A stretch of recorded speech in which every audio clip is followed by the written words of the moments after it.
엠킴TV 구독자 및 시청자 여러분 안녕하세요. 오늘의 엠킴의 10분 뉴스에 오신 여러분들을 환영합니다.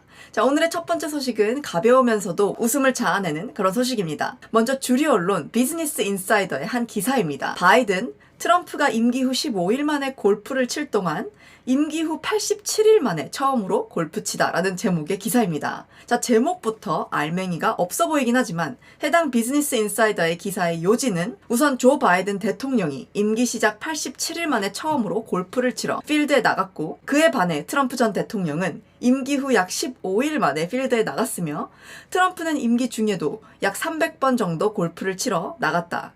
트럼프는 임기를 시작하기 전에 오바마의 골프 빈도수에 대해 비난했었지만 결국 트럼프가 훨씬 더 많이 쳤다가 되겠습니다. 바이든으로 시작한 이 기사는 결국 트럼프 대통령이 주제가 되었으며, 알맹이 없는 누가 더 골프를 많이 치고 먼저 쳤느냐에 대한 기사였습니다. 자, 이 기사는 사실 지난달 딱 이맘때쯤에 좌파 언론에 의해 보도된 기사였으나 딱 한 달 뒤인 오늘 한 보수 유튜브 채널에서 이 해당 기사에 대해 반박하는 듯한 흥미로운 영상을 올려서 이슈가 되고 있습니다. 먼저 함께 보시겠습니다. 자, 트럼프 대통령 먼저 나옵니다. 오. 와우. 아주 파워풀하게 스윙을 하는 모습이었고요. 자, 다음은 바이든입니다. 저 왼쪽 끝에 멀리 보이는 사람이 바로 바이든입니다. Did he hit it? Behind him. 다시 한번 확대된 버전이 나오죠.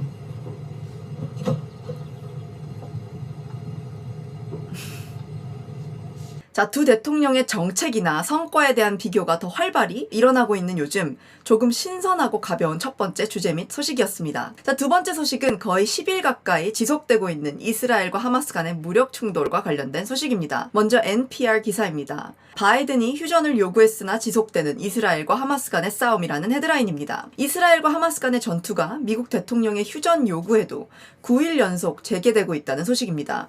자, 기사에 따르면 무력 충돌이 8일째 되던 날 팔레스타인 측은 이스라엘에게 200발이 넘는 로켓을 발사했고, 일주일 만에 무려 3,500발이 넘는 로켓을 이스라엘에게 발사했다고 전하고 있습니다. 또한 기사는 어제 바이든이 베냐민 네타냐후 이스라엘 총리와 전화 통화를 하여 백악관에 휴전에 대한 지지를 강력하게 표명했으며, 이어서 미국은 이스라엘의 자위권을 지지하지만 동시에 양측의 무고한 시민들은 보호해달라라고 전했다고 말하고 있습니다. 그러나 이후 국방정보국장들과의 미팅을 가진 이스라엘 총리는 테러 타겟에 대한 공격을 지속하라는 명령을 내렸고, 현재 9일째 두 나라 간의 갈등이 지속되며 민간인 사망자가 점점 늘어나고 있다는 NPR 뉴스의 소식이었습니다. 자, 이어서 올라온 소식에 따르면 바이든은 정밀 유도탄과 같은 7억 달러 이상 규모의 무기를 이스라엘에 판매하는 것을 승인했으며, 이 사안에 대해서는 양당 어디에서도 이의 제기가 들어오지 않았다고 워싱턴 포스트는 전하고 있습니다. 하지만 지금 미국에서는 이스라엘 팔레스타인 간의 문제를 두고 팔레스타인 테러 그룹에 맞서서 방어를 하는 미국의 동맹국인 이스라엘을 지지하는 대부분의 미국 의회 의원들과, 또 반대편에서 팔레스타인이 먼저 공격을 시작한 것과는 상관없이 팔레스타인의 무고한 시민들이 이 무력 충돌을 통해서 죽어나가는 것에 대해 인권 유린이라고 주장하며 팔레스타인을 지지하는 일부 극진보파 의원들로 나뉘어져 있습니다. 이스라엘 하마스 간의 갈등에 대한 의견이 미 의회에서 분분한 가운데 미국과 또 이란과의 관계에 있어서도 공화당과 민주당 내에서의 의견이 갈리고 있습니다. 자, 폴리티코 기사를 통해서 해당 소식을 살짝 파헤쳐 보겠습니다. 바이든 이란 협상 2.0에 있어 공화당이라는 벽과 민주당의 회의론자라는 장애물에 직면하다라는 제목의 폴리티코 기사입니다. 자, 기사에 따르면 바이든 행정부는 더 길고 강력한 외교적 합의를 위해서 이란과의 핵 협정을 부활시키려는 시도를 하고 있지만, 공화당과 민주당 일부를 포함한 미국 의회에서 파생되어 나오는 깊은 장애물에 직면하고 있다라고 설명하고 있습니다.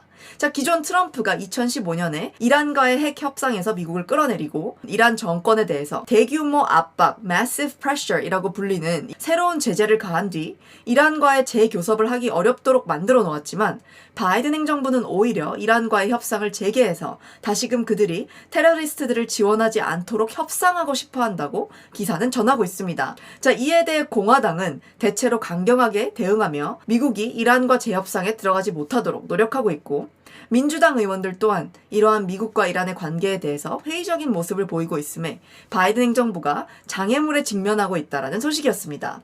여기서 이란과의 협상에 많은 의원들이 반대하는 이유는 바로 이 짤에서 한 번에 찾아보실 수 있습니다. 미국이 이란과 만약에 협상을 하고 돈을 주고 그들을 타이르며 지원한다면 이란은 결국 그 돈으로 그들이 매달 그래왔듯이 하마스 무장정파를 지원할 것이고, 결국 하마스는 미국의 동맹국인 이스라엘에게 로켓포를 발사하고 무력 충돌을 일으키는데 그 돈을 사용하게 된다라는 과정을 그린 그림입니다. 자, 오바마 행정부 때부터 민주당 정부는 대부분 이란과의 협상을 지지했고 권력 불균형을 해소하고 또 온건한 정책을 통해서 그들과 협상하며 전 세계가 우려하고 있는 테러를 잠재우고 타이르려고 해왔습니다. 그렇기 때문에 바이든 행정부 또한 오바마의 이란 정책에 이어서 비슷한 그림을 그리고 있었고, 엎친 데 덮친 격으로 최근 오바마 행정부 당시 국무장관이었던 존 케리가 이스라엘이 시리아에 있는 이란의 시설을 비밀리에 공격했던 트럼프 행정부 당시의 프로젝트에 대해서 이란의 외무부 장관에게 털어놓은 것이 뉴욕타임스를 통해서 보도되고 또 유출이 되면서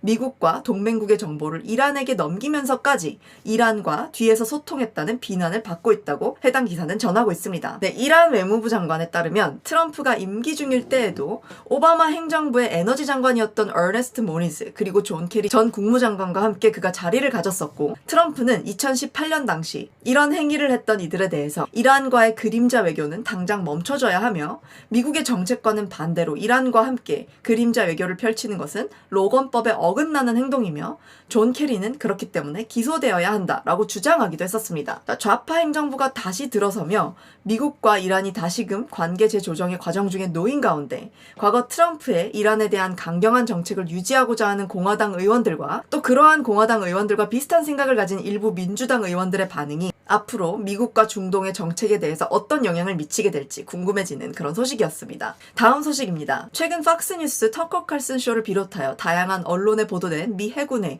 UFO 발견 관련 소식입니다.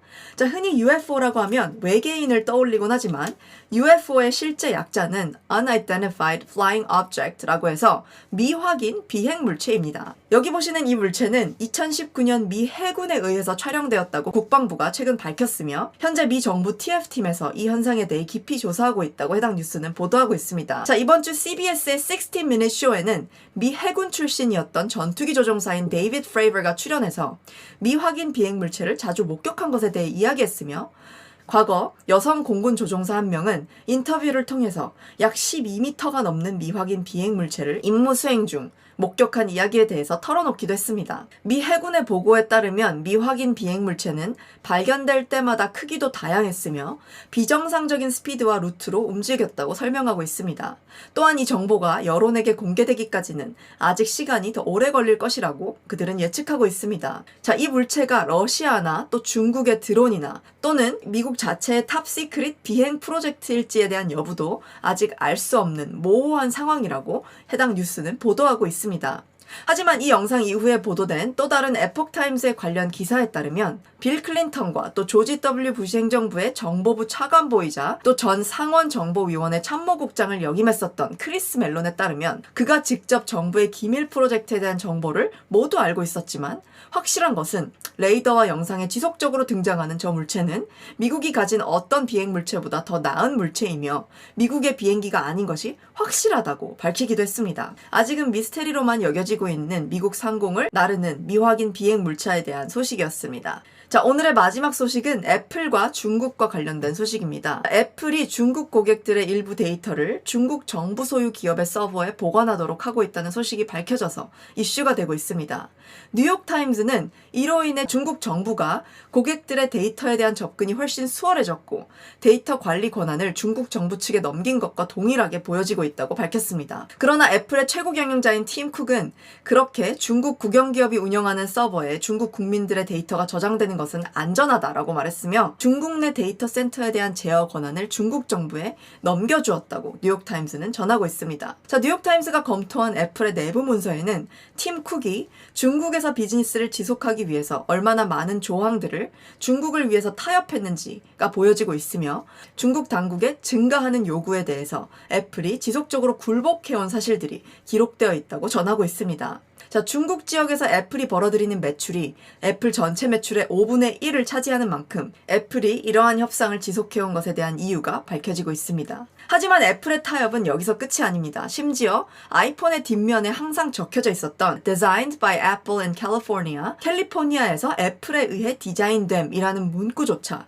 몇 명의 중국 직원들이 불만을 토로하자 없애버렸다는 소식 또한 뉴욕타임스가 전하면서 중국 정부에 굴복하고 있는 애플이라는 논란의 주제를 던지고 있습니다. 네, 이렇게 중국 정부가 온라인을 장악하려는 그들의 목적을 달성하기 위해서 미국의 테크 기업까지 장악하려고 하는 가운데 데이터와 중국 하면 또 떠오르는 테크 회사가 하나 더 있습니다. 바로 틱톡입니다. 최근 틱톡에서는 안토니 파우치 소장에 대한 풍자, 즉 부정적인 생각을 전하고 있는 한 미국의 틱톡 유저를 검열해서 커뮤니티 가이드라인에 어긋난다며 컨텐츠를 삭제한 것에 대한 소식이 트위터에 퍼지며 논란이 되고 있습니다. 삭제 처리를 당한 해당 영상은 미국의 틱톡 유저가 안토니 파우치의 마스크 착용 의무 발언을 비꼰 내용이었습니다. 내용을 잠시 설명해드리자면 해당 영상을 올린 타일러 피셔는 안토니 파우치 말처럼 사람에게서 나오는 침 한 방울, 물 한 방울로 인해서 코로나가 전염될 수 있다면 집에서 샤워를 할 때도 마스크를 써야겠네요. 왜냐면 샤워할 때 내 몸에서 나오는 물방울들이 하수구를 타고 들어가서 다른 집의 환기구나 여러 루트를 통해 변기에 떨어지고 그러면 항문을 통해서 코로나가 전염될 수 있는 거 아닌가요? 라고 말하며 안토니 파우치의 코로나 전염과 또 마스크에 대한 발언을 비꼰 영상이었습니다. 자, 코로나 바이러스에 대한 근원지에 대한 논란과 그 과정에서 지속적으로 팬데믹으로 인한 락다운과 같은 규제를 지지해왔던 안토니 파우치 소장의 역할에 대한 논란 또한 지속되고 있는 가운데 중국의 틱톡에서는 이런 안토니 파우치의 규제를 풍자하며 비난하는 유저까지도 검열하며 파우치 편을 들어주고 있다는 이상한 소식이었습니다. 네, 오늘의 소식들에 대한 여러분들의 생각은 어떠신가요? 자유롭게 댓글을 통해서 남겨주시면 감사하겠습니다. 엠킴TV 하루 이슈 10분 뉴스에서는 지속적으로 미국 사회와 정치에 관련된 소식들을 여러분들께 전해드리고 있습니다. 많은 관심과 시청 부탁드리고요. 오늘의 영상이 좋으셨고 앞으로 영상도 기대되신다면 구독과 좋아요 그리고 알람 설정까지 부탁드리겠습니다. 안녕히 계세요.